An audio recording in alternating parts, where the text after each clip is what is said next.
सोचिए, एक बहुत बड़ा देशव्यापी आंदोलन जैसे सविनय अवज्ञा आंदोलन अभी अभी खत्म हुआ है।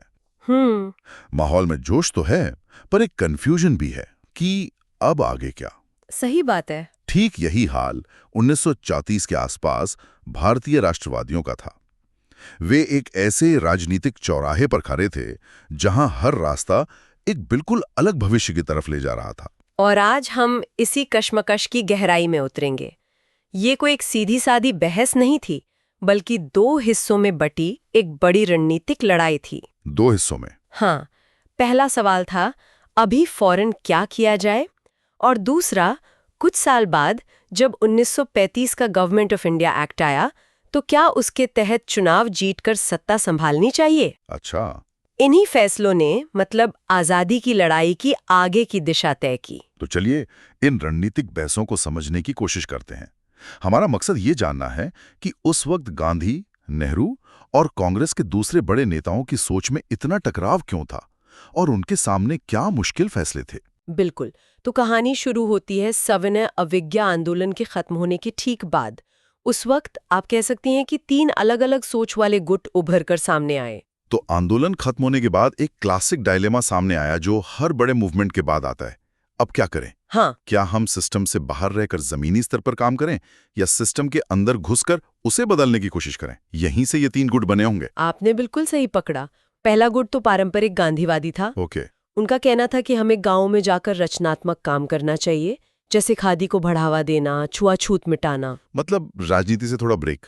हाँ, राजनीति से थोड़ा ब्रेक लेकर समाज सुधार पर ध्यान देना। ठीक है, ये तो समझ आता है। और दूसरा गुट? दूसरा गुट, जिसमें M.A. अंसारी, आसफ अली और भूला भाई देसाई जैसे नेता थे, उनका कहना था कि अब संवैधानिक रास्ते पर चलना चाहिए। संवैधानिक रास्ता? उन्होंने कहा कि 1934 में जो केंद्रीय विधानमंडल के चुनाव होने वाले हैं, उनमें हिस्सा लेना चाहिए। एक मिनट, ये थोड़ा कंफ्यूजिंग है। एक तरफ तो आप पूरी ब्रिटिश हुकूमत के खिलाफ हैं और दूसरी तरफ आप उन्हीं के बनाए सिस्टम में चुनाव लड़ने। ये तो अपनी ही बात काटने जैसा नहीं हुआ? इन नेताओं ने इसे सही कैसे ठहराया? बहुत अच्छा सवाल है, और यही इस बहस का सबसे दिलचस्प हिस्सा है। उनका तर्क था कि ये ब्रिटिश सिस्टम में भरोसे का सवाल नहीं है, ये एक रणनीति है। रणनीति? कैसी रणनीति? उनका मानना था कि जब कोई बड़ा जन आंदोलन नहीं चल रहा होता तो देश में एक तरह का राजनीतिक खालीपन आ जाता है। चुनाव उस खालीपन को भरने का एक तरीका है। अच्छा। इससे लोगों की राजनीति में दिलचस्पी बनी रहती है, उनका मनोबल ऊंचा रहता है और कांग्रेस को अपनी बात रखने के लिए एक और मंच मिल जाता है। मतलब लड़ाई का मैदान बदलने की बात हो रही थी, सड़कों से संसद तक। बिल्कुल। लेकिन एक तीसरा गुट भी था जिसके सबसे बड़े पैरोकार थे जवाहरलाल नेहरू, और उनका नजरिया इन दोनों से बिल्कुल अलग था। हाँ, मैंने सुना है कि नेहरू इन दोनों ही रास्तों के सख्त खिलाफ थे। उन्होंने इसे आध्यात्मिक हार तक कह दिया था। ऐसा क्यों? क्योंकि नेहरू का मानना था कि भारत का लक्ष्य सिर्फ अंग्रेजों को भगाना नहीं, बल्कि पूंजीवाद को खत्म करके समाजवाद लाना है। ओके।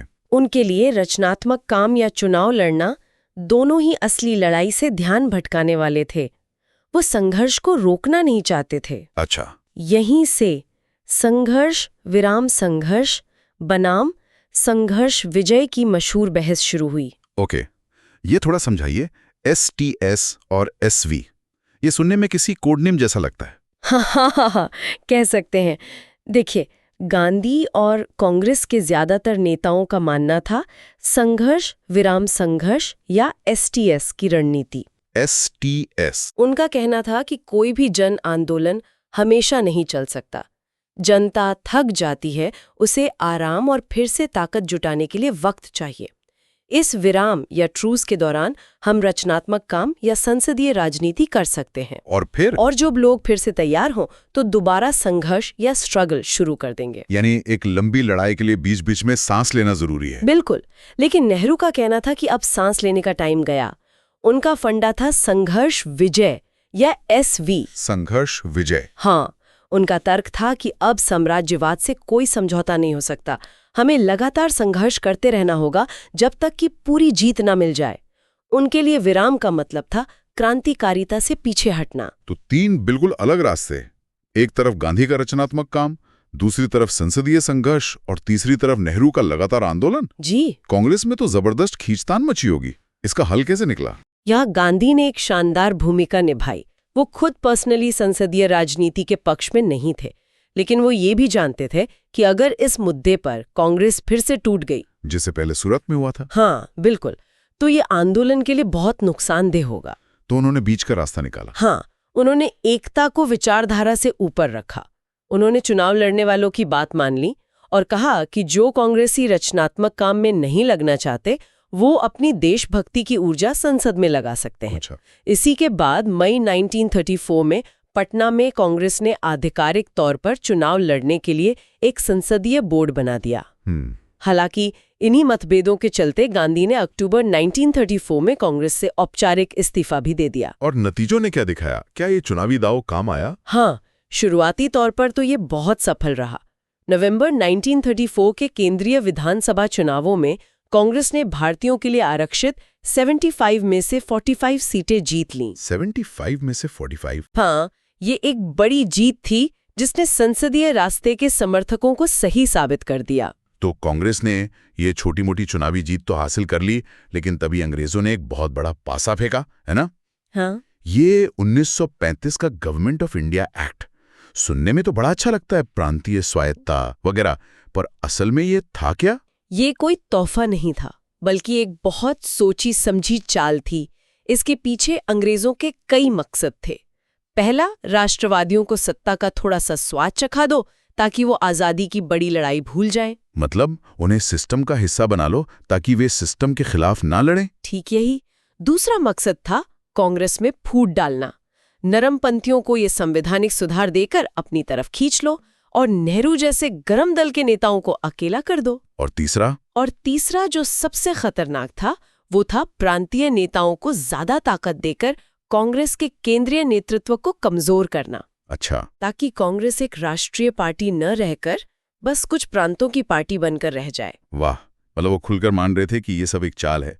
मुझे याद आ रहा है वाइसरॉय लिनलिथ गो का इस पर एक बड़ा जबरदस्त कमेंट था, है ना? हाँ, उन्होंने साफ साफ कहा था, हमने 1935 का अधिनियम इसलिए बनाया क्योंकि हमें लगा कि ये भारत में ब्रिटिश प्रभाव बनाए रखने का सबसे अच्छा तरीका है। कोई लाग लपेट नहीं। बिल्कुल नहीं। और नेहरू की वो लाइन तो आज भी याद की जाती है। उन्होंने कहा था कि ये एक्ट एक ऐसी गाड़ी है जिसमें ब्रेक तो सब हैं पर इंजन नहीं है। हाँ, मतलब आपको कंट्रोल करने के सारे तरीके हैं पर आगे बढ़ने की कोई पावर नहीं। बिल्कुल सही। और कांग्रेस ने इस एक्ट को एक सुर में खारिज कर दिया। उन्होंने कहा कि हमें आपका दिया हुआ संविधान नहीं चाहिए, हमें एक संविधान सभा चाहिए जो भारतीय खुद बनाए। लेकिन सबने नहीं किया होगा। नहीं, हिंदू महासभा और नेशनल लिबरल फाउंडेशन जैसी पार्टियां एक्ट के साथ काम करने को तैयार थीं। तो यहीं से कहानी और पेचीदा हो जाती है।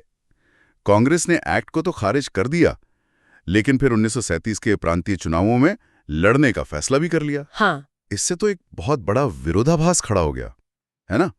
हाँ। कि अगर आप जीत गए तो क्या करेंगे? क्या आप उस सरकार का हिस्सा बनेंगे जिसे आप खुद नाजायज मानते हैं? और यहीं से कांग्रेस के अंदर दूसरी बड़ी बहस शुरू हुई। इस बार लड़ाई वामपंथियों और दक्षिणपंथियों के बीच थी। वामपंथियों यानी नेहरू और सुभाष चंद्र बोस की टीम का क्या कहना था? उनका स्टैंड बिल्कुल साफ था, चुनाव जीतो लेकिन सरकार मत बनाओ। क्यों? उनका तर्क था कि सरकार बनाना मतलब उस एक्ट को स्वीकार करना जिसे हमने खारिज किया है। ये बिना शक्ति के जिम्मेदारी लेने जैसा होगा। अच्छा। उनकी रणनीति थी कि काउंसिल के अंदर जाकर सिर्फ हंगामा करो, काम में अड़ंगा डालो और एक्ट को फेल कर दो। मतलब पुरानी स्वराजिस्ट पार्टी वाली रणनीति? हाँ, बिल्कुल वही। ये तर्क तो दमदार लगता है। अगर आप सरकार बना लेते हैं तो आप उसी सिस्टम को वैधता दे रहे हैं जिसे आप खत्म करना चाहते हैं। सही बात है। तो फिर जो लोग सरकार बनाने के पक्ष में थे, उनका क्या कहना था? उनका नजरिया ज्यादा प्रैक्टिकल था। उनका कहना था कि जब कोई बड़ा जन आंदोलन नहीं चल रहा है तो हम मैदान को खाली क्यों छोड़ें? अगर हम सरकार नहीं बनाएंगे तो कोई और जो सरकार का पिट्ठू है वो बना लेगा और जनता के खिलाफ नीतियां लाएगा। ये भी सही है। उनका मानना था कि इन सीमित शक्तियों का इस्तेमाल करके भी हम किसानों मजदूरों को कुछ राहत दे सकते हैं, लोगों का मनोबल बढ़ा सकते हैं। मतलब ये भी एक्ट से लड़ने का ही एक तरीका होगा, बस अंदर से। हाँ, बिल्कुल। इस बार गांधी किस तरफ थे? दिलचस्प बात यह है कि शुरुआत में गांधी भी सरकार बनाने के खिलाफ थे, लेकिन धीरे धीरे वो भी मानने लगे कि इसे एक मौके की तरह देखना चाहिए। अच्छा। आखिर में कांग्रेस ने अपने लखनऊ और फैजपुर अधिवेशनों में एक बीच का रास्ता निकाला। क्या था वो? लेकिन सरकार बनाने या ना बनाने का फैसला चुनाव के नतीजों के बाद किया जाएगा। तो एक तरह से उन्होंने फैसला टाल दिया। हाँ, गेंद को आगे बढ़ा दिया। तो चलिए चुनावों पर आते हैं। फरवरी 1937 में चुनाव हुए। कांग्रेस ने लोगों से क्या वादे किए? उनका घोषणा पत्र काफी क्रांतिकारी था। उसमें 1935 के एक्ट को पूरी तरह खारिज करने की बात तो थी ही। वो तो होनी ही थी। हाँ, साथ ही राजनीतिक कैदियों की रिहाई, जाति और लिंग के आधार पर भेदभाव खत्म करना, खेती किसानी में बड़े सुधार, लगान कम करना और मजदूरों को यूनियन बनाने का अधिकार देने जैसे बड़े वादे थे। और एक और दिलचस्प बात यह है कि गांधी, जो कांग्रेस के सबसे बड़े चेहरे थे, उन्होंने एक भी चुनावी रैली नहीं की। हाँ, ये वाकई हैरान करने वाली बात है। इसके बावजूद ये चुनाव अपने आप में एक बहुत बड़ी घटना थे। करीब 3 करोड़ लोगों को वोट देने का अधिकार मिला। 3 करोड़? हाँ, और उनमें 40 लाख से ज्यादा महिलाएं थीं।